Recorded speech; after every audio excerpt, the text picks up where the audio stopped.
Bienvenue dans notre émission La puissance de la grâce. Le titre de la méditation est Passé, présent, avenir. Je cours vers le but pour remporter le prix de la vocation céleste de Dieu en Jésus-Christ. Philippiens 3, verset 14. Ne savez-vous pas que ceux qui courent dans le stade courent tous, mais qu'un seul remporte le prix? Courez de manière à le remporter. Tous ceux qui combattent s'imposent toute espèce d'abstinence, et ils le font pour obtenir une couronne corruptible. Mais nous, faisons-le pour une couronne incorruptible. 1 Corinthiens 9, versets 24 à 27. Ceux qui s'engageaient à courir pour remporter les lauriers de la couronne, considérés comme une marque d'honneur, étaient modérés en toutes choses pour que leurs muscles, leur cerveau, leur être tout entier soient dans la meilleure forme possible. Un seul recevait le prix. Mais nous pouvons tous participer à la course céleste et être tous gagnants. Cela ne fait absolument aucun doute.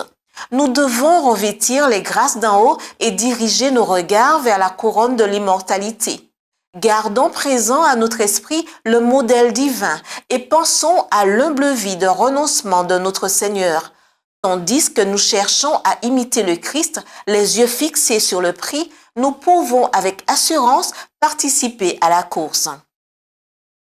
Les païens, sans être dirigés par une conscience éclairée et sans craindre Dieu, se privent et se soumettent à la discipline d'une formation, évitant toute influence dévalorisante pour obtenir une couronne périssable et les applaudissements de la foule.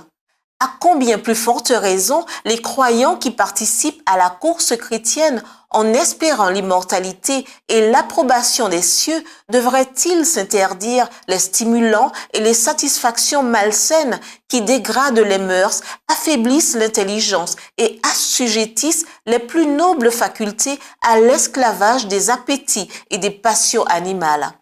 Dieu et les anges célestes observent avec grand intérêt le renoncement, le sacrifice et les efforts désespérés de ceux qui participent à la course chrétienne. L'issue de la course n'est pas incertaine pour tous ceux qui respectent les conditions de la parole de Dieu et se sentent responsables de leur corps, désirant préserver leur vigueur physique afin que leur esprit soit bien équilibré et leur conduite saine. Tous peuvent gagner le prix, triompher et porter la couronne de gloire immortelle qui ne se flétrit point. C'était notre émission La puissance de la grâce.